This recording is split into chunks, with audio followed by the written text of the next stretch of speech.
അഭിവന്യ സ്തേഫാനോസ് തിരുമേനി,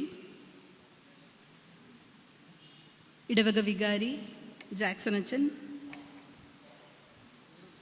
നിയുക്ത MLA ശ്രീ വർഗീസ് മാമൻ, മറ്റ് പ്രിയ അച്ഛന്മാരെ, വേദിയിലും സദസ്സിലുമുള്ള അച്ഛന്മാരെ, മാതാപിതാക്കളെ, ഇടവക അംഗങ്ങളെ, കൊയർ, ശതാബ്ദി ഗാനം ആലപിച്ച കൊയർ അംഗങ്ങൾ, കുഞ്ഞുങ്ങളെ,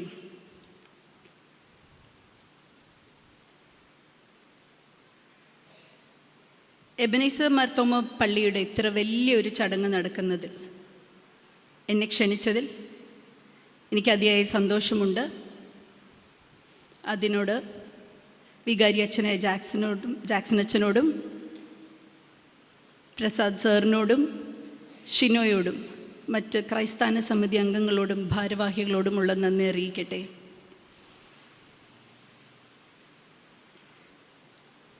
അഭിവന്യ സ്തേഫാനോസ് തിരുമേനിയും ഞാനും ഒരേ ഇടവകയിലെ അംഗങ്ങളാണ്. Fort Kochi saint George Marthoma പള്ളിയിലെ അംഗങ്ങളാണ്. ഞങ്ങൾ അവിടെയാണ് ജനിച്ച് വളർന്നു വന്നത്. അഭിവന്യ തിരുമേനിയുമായി ഇപ്പോൾ പല സദസ്സുകൾ എനിക്ക് ഒരുമിച്ച് പങ്കെടുക്കാനുള്ള ഭാഗ്യം ലഭിച്ചു. അതിലതിയായ സന്തോഷമുണ്ട്.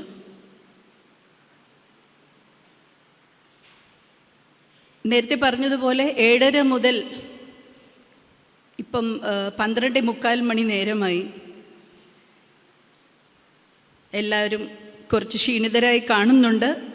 എന്നിരുന്നാലും ശതാബ്ദി ആഘോഷങ്ങളുടെ ഭാഗമായിട്ടായതുകൊണ്ട് എല്ലാവരുടെ മുഖത്ത് കുറച്ച് പ്രസാദം കാണുന്നുണ്ട്.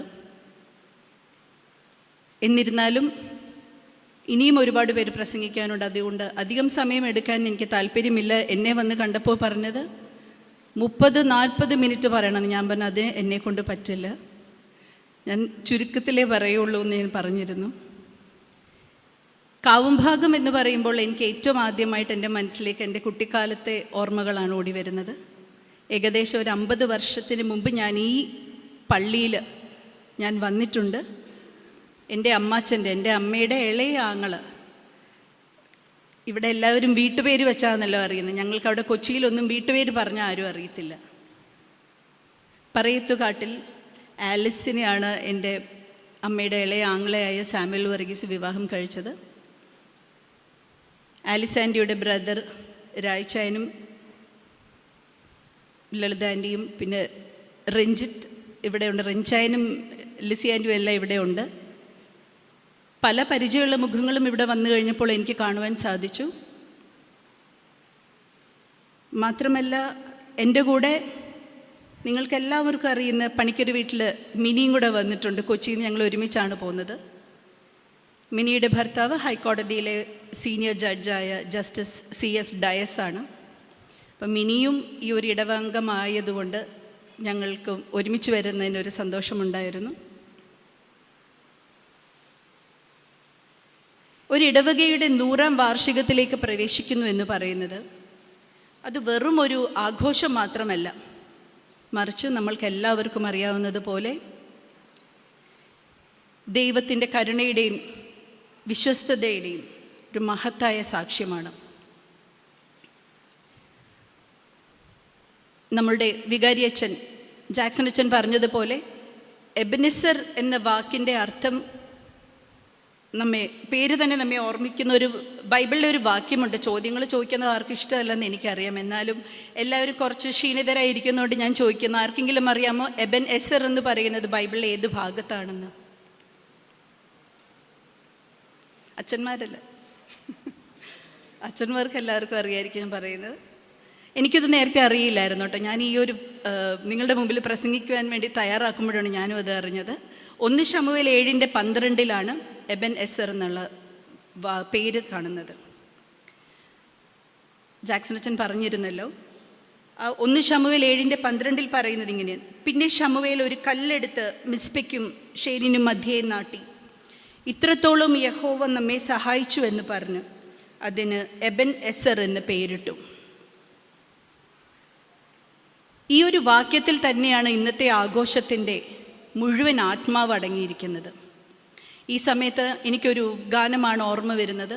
അത് നമ്മൾക്ക് എല്ലാവർക്കും അറിയാവുന്നതായിരുന്നു. എല്ലാവരും കൂടെ ചേർന്ന് അതിൻ്റെ ഒരു 4 വരി പാടിയാൽ കൊള്ളാമെന്ന് എനിക്കൊരാഗ്രഹമുണ്ട്. ഇത്രത്തോളം യഹോവ സഹായിച്ചു എന്നുള്ള പാട്ട് എല്ലാവർക്കും ഫെമിലിയർ ആയിട്ടുള്ള പാട്ടായിരിക്കും അല്ലേ? മർത്തോമക്കാരുടെ ഇടയിൽ എല്ലാ ചടങ്ങിലും പാടുന്നതാണ്. കൊയറംഗങ്ങൾക്കും അതറിയാമായിരിക്കുമെന്ന് ഞാൻ വിചാരിക്കുന്നു. ഒരു 4 വരി പാടിയാൽ എല്ലാവരും ആ ക്ഷീണത്തിൽ നിന്നൊന്ന് ഉണരുമെന്ന് ഞാൻ വിശ്വസിക്കുന്നു. ഇത്രത്തോളം യഹോവ സഹായിച്ചു, ഇത്രത്തോളം ദൈവം എന്നെ നടത്തി, ഇത്രത്തോളം യഹോവ സഹായിച്ചു, ഇത്രത്തോളം ദൈവം എന്നെ നടത്തി. ഒന്നുമില്ലായ്മയിൽ നിന്നെന്നെ ഉയർത്തി, ഇത്രത്തോളം യഹോവ സഹായിച്ചു. ഒന്നുമില്ലായ്മയിൽ നിന്നെന്നെ ഉയർത്തി, ഇത്രത്തോളം യഹോവ സഹായിച്ചു. നമുക്കെല്ലാവർക്കും അറിയാം, ഇത്ര നാളും നമ്മളെ എല്ലാവരെയും താങ്ങി നടത്തി ഇനിയും തുടർന്നുള്ള നാളുകളും തീർച്ചയായും കർത്താവ് നമ്മളുടെ കൂടെ ഉണ്ടാവും, നമ്മളെ സഹായിക്കും. ഇന്ന് നിങ്ങളുടെ മുന്നിൽ കീനോട്ട് അഡ്രസ്സ് ആയതുകൊണ്ടാണ് കേട്ടോ, അല്ലെങ്കിൽ എനിക്ക് എപ്പോഴും എൻ്റെ പ്രസംഗം വളരെ കട്ട് ഷോർട്ട് ചെയ്യാനായിട്ടാണ് താല്പര്യം. നിങ്ങളുടെ മുന്നിൽ ഒരു 3 ചിന്തകളാണ് ഞാൻ പറയാൻ ആഗ്രഹിക്കുന്നത്, പങ്കുവയ്ക്കാനായിട്ട് ആഗ്രഹിക്കുന്നത്. ഒന്ന്, ഓണർ ദ പാസ്റ്റ്, ഭൂതകാലത്തെ ആദരിക്കുക. 2, സെലിബ്രേറ്റ് ദ പ്രസൻറ്റ്, വർത്തമാനത്തെ ആഘോഷിക്കുക. 3-ാമത്തേത്, anticipate the future with hope, ഭാവിയെ പ്രത്യാശയോടെ വരവേൽക്കുക. ഓണർ ദ പാസ്റ്റ്, ഭൂതകാലത്തെ നമ്മൾ ആദരിക്കുമ്പോൾ നമ്മൾക്കറിയാം, ഈ 99 വർഷക്കാലത്തിന് മുൻപ് സഭയുടെ അടിസ്ഥാനം പാകിയവർ ഒരു കെട്ടിടം മാത്രമല്ല ഇവിടെ നിർമ്മിച്ചത്. അവർ വിശ്വാസത്തിൻ്റെ ഒരു പാരമ്പര്യമായി ഇവിടെ സ്ഥാപിച്ചത്. നമ്മൾ കേട്ടല്ലോ, ഈ ഇടവക ജനിച്ചത് 1927 നമ്മൾ പഠിച്ചല്ലോ, നമ്മൾ കേട്ടല്ലോ. പണ്ട് നമ്മുടെ പൂർവ്വപിതാക്കന്മാർക്കും മാതാപിതാക്കൾക്കും ഒന്നും നമ്മൾക്ക് ഇന്നുള്ള സൗകര്യങ്ങളൊന്നും അവർക്കുണ്ടായിരുന്നില്ല. ഇന്നിപ്പോൾ നമ്മൾക്ക് ആഗ്രഹിക്കുന്നതിലപ്പുറത്തുള്ള സൗകര്യങ്ങളാണ് നമുക്കെല്ലാം ഉള്ളത്. നമ്മൾക്ക് വാട്സാപ്പ്, ഫേസ്ബുക്ക്, ഇൻസ്റ്റഗ്രാം എന്ന് പറഞ്ഞ് നമ്മളെ ബിസിയാക്കി വെക്കാൻ നമ്മൾക്ക് ഒരുപാട് കാര്യങ്ങളുണ്ട്. പക്ഷേ പണ്ട് കാലങ്ങളിലുള്ള നമ്മളുടെ മാതാപിതാക്കന്മാർക്ക് നമുക്കറിയാം, അവർക്കിതൊന്നും ഉണ്ടായിരുന്നില്ല. അവർക്ക് ആകെ ഉണ്ടായിരുന്നത് ദൈവത്തിലുള്ള ഉറച്ച വിശ്വാസവും സേവനത്തിനുള്ള ഒരു സമർപ്പണവും മാത്രമായിരുന്നു.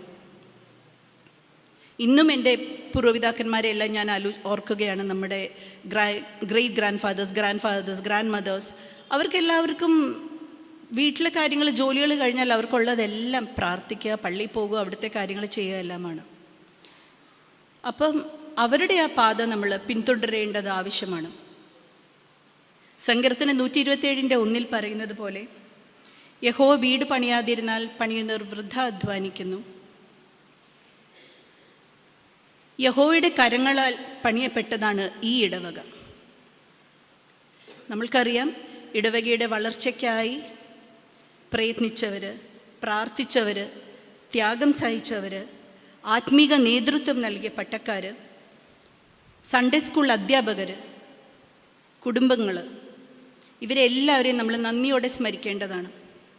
ഞങ്ങൾ ഇന്ന് കാറിൽ എറണാകുളത്ത് നിന്ന് പുറപ്പെട്ടു വരുമ്പോൾ മിനി എന്നോട് പറയുകയുണ്ടായി, പള്ളിയിലെ കുറച്ച് കാര്യങ്ങളെല്ലാം അവർ കുഞ്ഞുനാളുകളിലെല്ലാം ഇവിടെ ജനിച്ചു വളർന്നതാണല്ലോ. അപ്പോൾ പറയുമായിരുന്നു, അവരുടെ എല്ലാം ജീവിതത്തിൽ അവരുടെ അടിത്തറയെന്ന് പറയുന്നത് ഇവിടുത്തെ സൺഡേ സ്കൂളായിരുന്നു എന്ന് പറയുന്നു.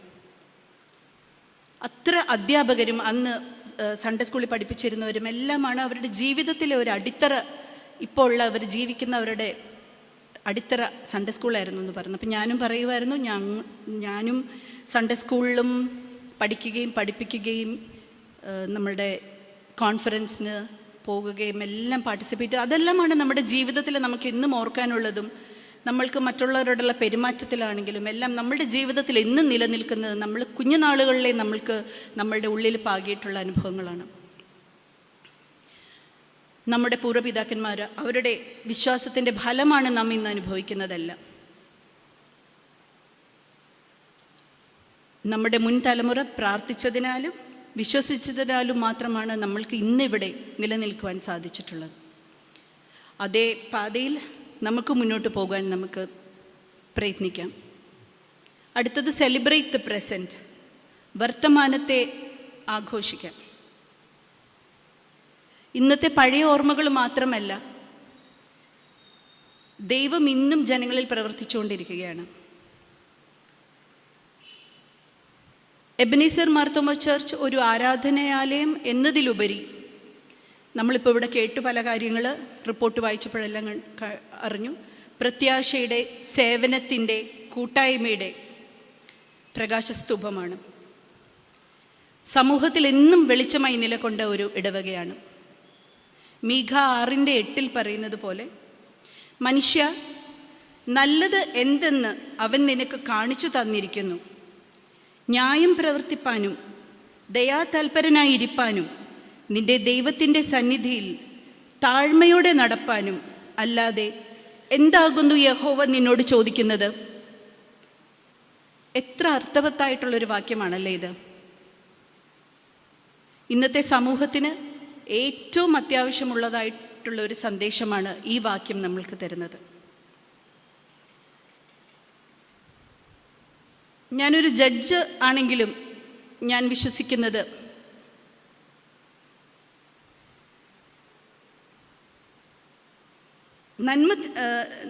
നിയമങ്ങളാൽ മാത്രം നിലനിൽക്കുന്നതല്ല നന്മ.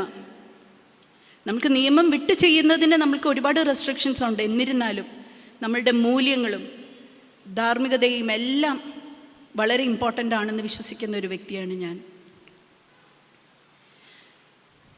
അതിനുവേണ്ടി നമ്മുടെ സഭകൾക്കെല്ലാം വളരെ പ്രധാന ഒരു പങ്ക് ഉണ്ട്. ഇന്നത്തെ ഒരു കാലഘട്ടത്തിനെക്കുറിച്ച് നമ്മൾ ആലോചിക്കുകയാണെങ്കിൽ, കോടതികളിലുള്ള കേസുകളെക്കുറിച്ച് ആലോചിക്കുകയാണെങ്കിൽ നമ്മൾക്കറിയാം, ഒരുപാട് നമ്മളെന്നും പേടിപ്പെടുത്തുന്ന ഓരോ അനുഭവങ്ങളാണ് നമ്മൾക്ക് ഓരോ ദിവസവും നമ്മൾ അഭിമുഖീകരിക്കുന്നത്. കുടുംബങ്ങൾ എല്ലാം അകലുന്നു. ഭാര്യ ഭർത്താക്കന്മാർ നിസ്സാര കാര്യങ്ങൾക്ക് വേണ്ടി വേർപിരിഞ്ഞ് താമസിക്കുന്നു. നമ്മളെ പോറ്റി വളർത്തിയ നമ്മുടെ മാതാപിതാക്കന്മാരെ നോക്കാൻ നമുക്ക് നേരമില്ലാതെ നമ്മൾ പോകുന്നു. കൊലപാതകങ്ങൾ, അങ്ങനെ നമ്മൾക്ക് ഇമാജിൻ ചെയ്യാവുന്നതിൻ്റെ അപ്പുറത്തുള്ള ഒരു കാലഘട്ടമാണ് ഇന്ന്. ഇതിനെല്ലാം നമ്മൾക്ക് ആവശ്യമായിട്ടുള്ളത് നമ്മളുടെ മൂല്യങ്ങളും ധാർമ്മികതയും മുറുകെ പിടിച്ചുകൊണ്ട് ദൈവത്തിൽ ആശ്രയിച്ച് ദൈവത്തിൻ്റെ സന്നിധിയിൽ താഴ്മയോടെയാണ് നമ്മൾ നടക്കേണ്ടത്. ഈ ഇടവകയുടെ പ്രവർത്തനങ്ങളിൽ പങ്കാളികളായിട്ടുള്ള ക്രൈസ്തവ സമിതി അംഗങ്ങൾ, ഇടവക അംഗങ്ങൾ, യുവജനങ്ങൾ, ഓരോ വിശ്വാസിയെയും എല്ലാവരെയും ഈ സമയത്ത് നമ്മൾക്ക് അഭിനന്ദിക്കേണ്ടതാണ്. ഇന്നത്തെ ഈ ആഘോഷം ജീവനുള്ള ദൈവത്തിൻ്റെ കൃപയുടെ സാക്ഷ്യമാണ്. മൂന്നാമതായി, anticipate the future with hope, ഭാവിയെ പ്രത്യാശയോടെ വരവേൽക്കുക. ഇത്രയും വർഷം പിന്നിട്ട് ഈ വേളയിൽ നമുക്ക് മുന്നിലുള്ള ഒരു പ്രധാന ചോദ്യം, ഇനി വരുന്ന തലമുറയ്ക്ക് നാം എന്ത് കൈമാറും? What is the legacy that we leave behind? കാലം മാറുന്നു, ലോകം മാറുന്നു, മനുഷ്യരുടെ ജീവിത ശൈലികളും ചിന്തകളും എല്ലാം മാറുന്നു. എന്നാൽ മാറാത്തതായിട്ട് ഒന്ന് മാത്രമേ ഉള്ളൂ. ഇത് നമുക്ക് എല്ലാവർക്കും അറിയാം. ദൈവത്തിൻ്റെ വചനം അതൊരിക്കലും മാറുന്നില്ല. എബ്രായർ 13:8 പറഞ്ഞിട്ടുള്ളതുപോലെ, യേശുക്രിസ്തു ഇന്നലെയും ഇന്നും എന്നേക്കും അനന്യൻ തന്നെ. അതുമാത്രമാണ് നമ്മുടെ പ്രത്യാശ. ഇനിയുള്ള വർഷങ്ങളിലും ഈ ഇടവക ദുഃഖിതർക്ക് ആശ്വാസമായും യുവജനങ്ങൾക്ക് ദിശാബോധമായും തകർന്ന ഹൃദയങ്ങൾക്ക് ആശ്രയമായും ക്രിസ്തുവിൻ്റെ സ്നേഹം പ്രകാശിപ്പിക്കുന്ന ഇടമായും തുടരട്ടെ. ഇരമ്യാവ് 29:11 പറഞ്ഞിരിക്കുന്നത് പോലെ, നിങ്ങൾ പ്രത്യാശിക്കുന്ന ശുഭഭാവി വരുവാൻ തക്കവണ്ണം ഞാൻ നിങ്ങളെക്കുറിച്ച് നിരൂപിക്കുന്ന നിരൂപണങ്ങൾ ഇന്നവ എന്ന് ഞാൻ അറിയുന്നു. അവ തിന്മയ്ക്കല്ല നന്മയ്ക്കത്രയുള്ള നിരൂപണങ്ങളെന്ന് യഹോവയുടെ അരുളപ്പാട്. ഈ വാഗ്ദാനം ഈ ഇടവകയുടെ വരുംകാല യാത്രയ്ക്ക് ശക്തിയാകട്ടെ. ഈ അനുഗ്രഹീത നിമിഷത്തിന് ആയി നമുക്ക് ദൈവത്തോട് നന്ദി പറയാം. ഭൂതകാലത്തെ നന്ദിയോടെ ആദരിക്കാം, വർത്തമാനത്തെ സന്തോഷത്തോടെ ആഘോഷിക്കാം, ഭാവിയെ പ്രത്യാശയോടെ നമുക്ക് വരവേൽക്കാം. എബനേസർ മാർത്തോമ ചർച്ച് വരും തലമുറകൾക്കും വിശ്വാസത്തിൻ്റെ പ്രകാശമായി നിലകൊള്ളട്ടെ. ദൈവം ഏവരെയും സമൃദ്ധിയായി അനുഗ്രഹിക്കട്ടെ. സെൻറ്റിനറി ആഘോഷങ്ങൾക്ക് എല്ലാവിധ ആശംസകളും നേരുന്നു. നന്ദി, നമസ്കാരം.